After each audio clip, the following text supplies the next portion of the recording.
नमस्ते। थर्ड आई में आपका स्वागत है। आज इलेक्शन कमीशन ने, चुनाव आयोग ने 5 राज्यों के चुनावों की घोषणा कर दी। ये 5 राज्य वो हैं जहां पे अगर लोकसभा की सीट देखें तो कुल 116 सीट आती हैं लोकसभा की। तो उस दृष्टि से इंपॉर्टेंट है। करीब करीब 1/5 मतलब 20% से ज्यादा सीटें यहां लोकसभा की आती हैं।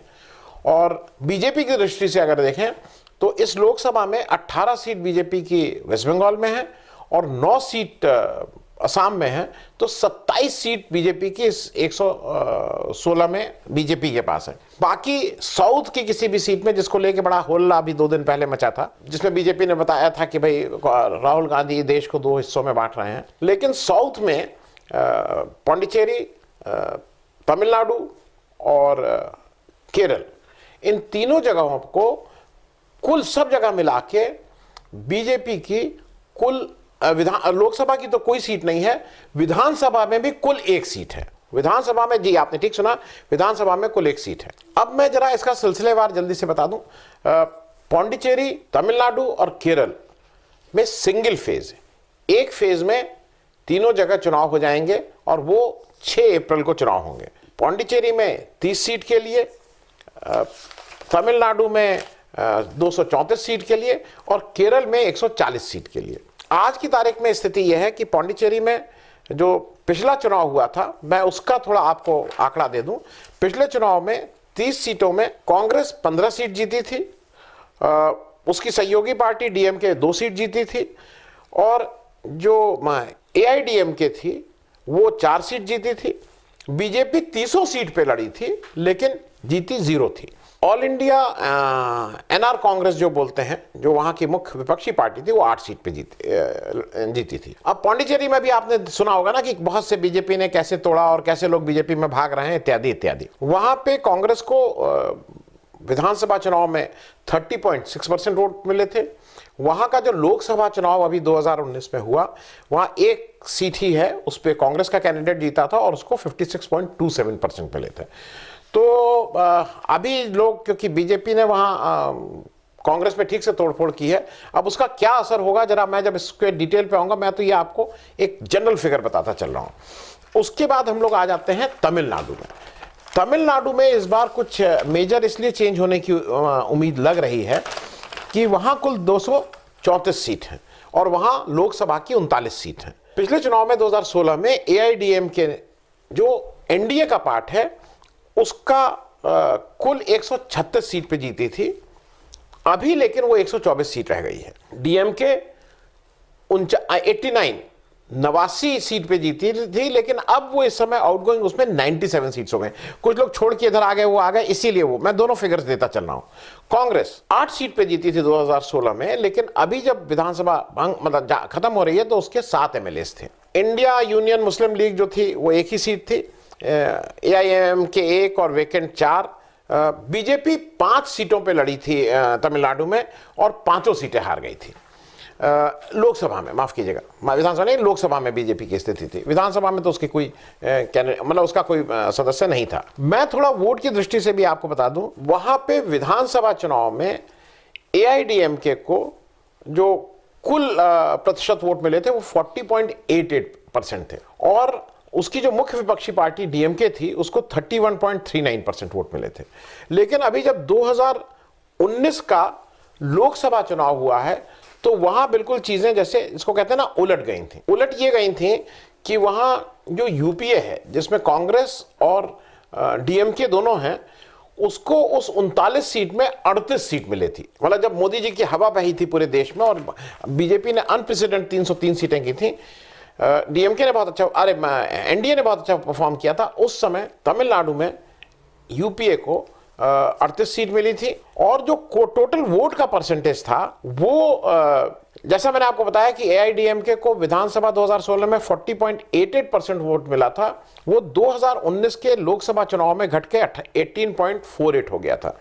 डीएमके को विधानसभा चुनाव में 31.39% मिला था और वो लोकसभा में भी कायम रहा 32.76%। कांग्रेस ने जरूर विधानसभा में उसको 6.47% मिला था, जो लोकसभा में उसको 12.76% हुआ था। तो एक तरह से आप ये कह सकते हैं कि कांग्रेस ने इस उसमें थोड़ा गेन किया था। बाकी जो लोकसभा चुनाव में थे बाकी सबकी स्थिति वैसी रही थी।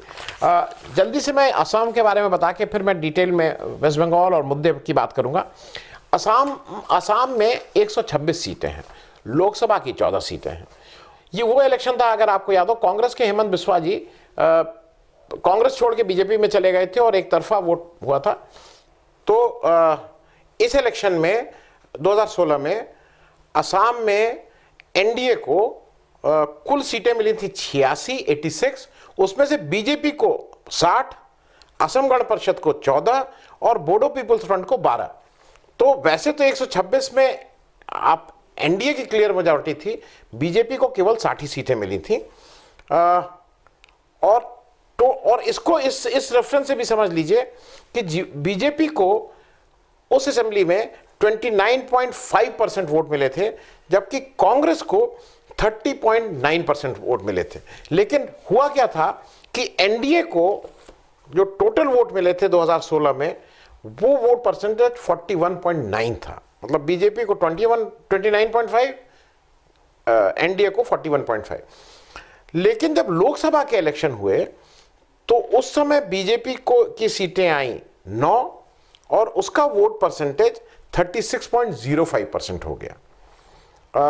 और ये एनडीए का वोट परसेंटेज है। जब आप अगर देख रहे हैं तो कहीं ना कहीं आसाम गण परिषद और जो बोडो पीपल्स फ्रंट है, इन्होंने अपना कुछ जनाधार खोया, इनको कोई सीट नहीं मिली थी।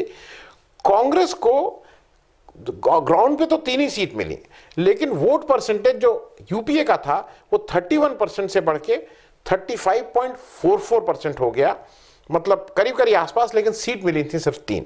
अब हम लोग आ जा रहे हैं वेस्ट बंगाल में, क्योंकि इस समय ऐसा हो गया है कि पूरा देश की सबसे ज्यादा नजर वेस्ट बंगाल में। हाँ, उससे पहले मैं एक चीज और बता दूं, असम में 3 फेज में चुनाव हो रहे हैं। वोट पड़ेंगे 27 मार्च, 1 अप्रैल और 6 अप्रैल को।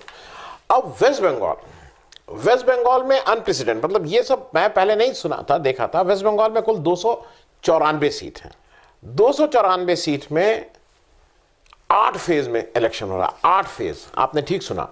और 8 फेज में वो इलेक्शन जब कर रहे हैं तो मैं वो बता दूं आपको डेट, 27 मार्च, 1 अप्रैल, 6 अप्रैल, 10 अप्रैल, 17 अप्रैल, 22 अप्रैल, 26 अप्रैल और 29 अप्रैल। पूरे देश के चुनावों की गिनती 2 मई को होगी। तो एक तरह से 2 मई का ही दिन डी डे होगा, डिसाइडिंग डे होगा। उस दिन सबके भाग्य का फैसला होगा। लेकिन जरा वेस्ट बंगाल की स्थिति समझ लीजिए। 294 में 2016 में जब इलेक्शन हुआ तो उस समय की स्थिति बताऊंगा, और अभी जब क्या स्थिति है वो दोनों मैं आपको बताता चल रहा हूं, जिससे आपको आसानी रहे। 2016 में 211 सीट आउट ऑफ 294, मतलब आपको मेजॉरिटी के लिए वैसे तो 148 सीट चाहिए, लेकिन तृणमूल कांग्रेस ममता बनर्जी वाली ने 211 सीट जीती थी। अभी उनकी 209 सीट रह गई हैं आउटगोइंग, उसमें 2 लोग उनके छोड़ के गए हैं। इसमें अजीब सी स्थिति ये थी, नंबर 2 पे वहां कांग्रेस थी, 44 सीट जीती थी 2016 में। आज की तारीख में जब विधानसभा भंग हो रही है तो 23 मेंबर रह गए थे। 21 मेंबर इनके मतलब डेथ हो गई या छोड़ के इनको चले गए। सीपीएम 26 सीट जीती थी, आज 19 रह गए हैं। आरएसपी 3 सीट जीती थी, 2 रह गए हैं। लेकिन एक इसमें बहुत उल्लेखनीय जो काम हुआ है और जिसके लिए प्रशंसा करनी चाहिए अमित शाह साहब की, जो इतनी मेहनत कर रहे हैं वहां पे। 3 सीट जीते थे, लेकिन आज 27 सीट से अपनी इनिंग्स बंद कर रहे हैं वेस्ट बंगाल विधानसभा की। 3 सीट जीते थे, लेकिन अब उनकी वो देख के कार्यकुशलता के द्वारा वो 27 सीट पे आ गए हैं। और ऐसे ही फॉरवर्ड ब्लॉक 2 का 2 और वेकेंट इस समय 10 सीट हैं। ये वहां की स्थिति है। मैं वोट परसेंटेज आपके साथ इसलिए बता दूं, अच्छा वहां 42 सीट हैं कुल लोकसभा की। लोकसभा की जो 42 सीट हैं उसमें 22 seat Trinamool Congress, 18 seat BJP और 2 सीट कांग्रेस के पास हैं। वोट परसेंटेज भी जरा समझ लीजिए तो आपको थोड़ा समझने में आसानी रहेगी। तृणमूल कांग्रेस जो 2016 में 44.91% उसको वोट मिले थे, लेकिन 2019 में लोकसभा इलेक्शन में 43.69%, करीब करीब 1% कम वोट। लेकिन लोकसभा में मोदी जी का चेहरा था, मोदी जी प्राइम मिनिस्टर के लिए लोग वोट दे रहे थे। तो मैं इसको ये मानता हूं कि मतलब बहुत बुरी स्थिति नहीं थी। 42 में से आधे से ज्यादा सीट 22 सीट पे अगर ममता बनर्जी जीत रही हैं, तो ये दिखा रहा था कहीं ना कहीं कि ममता बनर्जी की वो संगठनात्मक क्षमता और अच्छे कैंडिडेट देने की क्षमता उनके पास है। कांग्रेस जो थी वो 12.25% वोट उसको 2016 में मिले थे, जो गिर के 5.67 हो गया था। कांग्रेस को कहीं ना कहीं विचार करना होगा। सीपीएम 2016 में 19.75%, लोकसभा में उसको कोई सीट नहीं मिली, गिर के 6.34%। तो इस समय लेफ्ट पार्टीज को और कांग्रेस को विचार करने की जरूरत है कि इनके वोट्स कहां भाग रहे हैं। बीजेपी को 2016 के विधानसभा इलेक्शन में 10.16% वोट मिले थे, जो बढ़ के 2019 के लोकसभा इलेक्शन में जहां उसको 18 सीट मिली वो 40.64% थे। पहली चीज, 4 गुने का फायदा हुआ, लेकिन तृणमूल कांग्रेस से आगे नहीं निकल पाई। तृणमूल कांग्रेस को 1% की गिरावट जरूर हुई, लेकिन ये जो बीजेपी को वोट जो मिल रहे हैं वो ऐसा लग रहा है कि वो सीपीएम और मतलब लेफ्ट फ्रंट के और कांग्रेस के जो वोट टूटे हैं वो आके इनके साथ जुड़े हैं। इस तरह से मैं प्राइमा फेसी बात कर रहा हूं। जो एक बहुत ताज्जुब वाली बात है, और वो ताज्जुब वाली बात यह है कि जरा आप इसको इस नजर से भी देखिए। लोगों को कहने में बहुत बुरा लगता है, जैसे जनरली ये माना जाता है कि साउथ की स्टेट जो है वो ज्यादा डिसिप्लिन होती हैं। अब इसी बात को राहुल गांधी ने कह दिया था, जिसमें बड़ी हायतोबा मच गई थी। लेकिन ये किस बात का द्योतक है? कुल 3 स्टेट हैं साउथ की। केरल 140 सीट, तमिलनाडु 234 सीट और पौंडीचेरी 30 सीट, कुल मिला के 404 सीट पे, और प्लस 2 वहां बाई इलेक्शंस हो रहे हैं लोकसभा के, एक तमिलनाडु में और एक केरल में। आप 404 सीट प्लस 2 लोकसभा की सीट एक दिन में इलेक्शन करा रहे हैं। 6 अप्रैल एक दिन में इलेक्शन करा रहे हैं, इसमें तो कहीं कोई वो नहीं है। और इलेक्शन कमीशन ने अपने वक्तव्य में कहा कि हम 6 अप्रैल को पौंडीचेरी में इसलिए इलेक्शन करा रहे हैं क्योंकि वहां के नेताओं का यह कहना था कि जो गड़बड़ी करने वाले एलिमेंट्स होते हैं, क्योंकि तमिलनाडु बड़ी स्टेट है, वहां से वो लोग इधर शिफ्ट हो सकते हैं, इसलिए वो भी 6 अप्रैल को अपने चुनाव में व्यस्त रहे। ये 6 अप्रैल को इसी दिन हम एक ही दिन सारे चुनाव करा रहे हैं। तो इसका मतलब ये समझ उनको है कि गड़बड़ी करने वाले, अगर आप अब यही अगर बात लागू आप करिए वेस्ट बंगाल में, आप 8 फेज में इलेक्शन कर रहे हैं, तो गड़बड़ी करने वाले, अगर आपके पास एक क्रैक टीम है जो गड़बड़ी करने में माहिर है, तो उसको आप 8 बार चांस दे रहे हैं ना गड़बड़ी करने का। हम बात कर रहे हैं इलेक्शन कमीशन के हवाले से।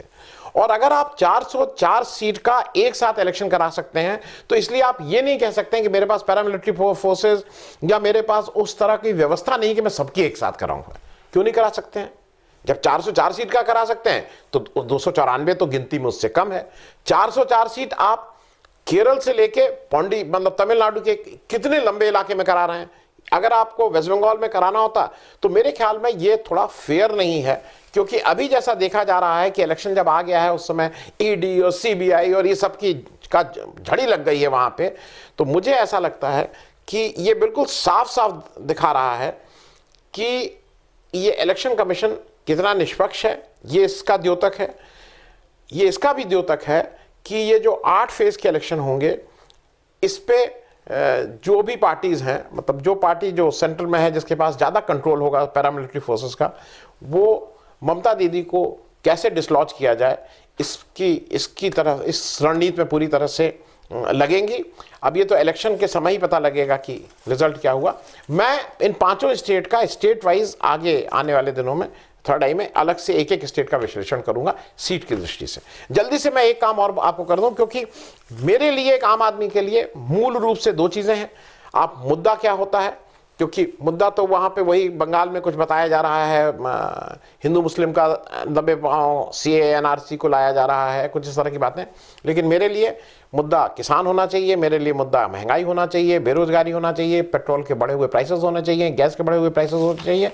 इलेक्शन इन इश्यूज पे लड़ना चाहिए, और जो स्टेट गवर्नमेंट ने अगर कुछ अच्छा बुरा किया तो स्टेट गवर्नमेंट के इश्यूज भी होने चाहिए।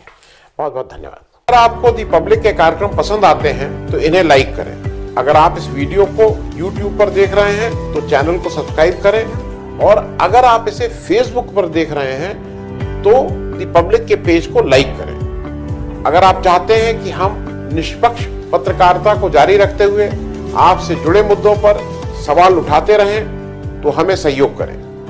आपका छोटा से छोटा सहयोग भी इस मुहिम को जारी रखने में हमें ताकत देगा। डोनेट करने के लिए डिटेल्स जो हैं वो डिस्क्रिप्शन बॉक्स में दी गई हैं। धन्यवाद।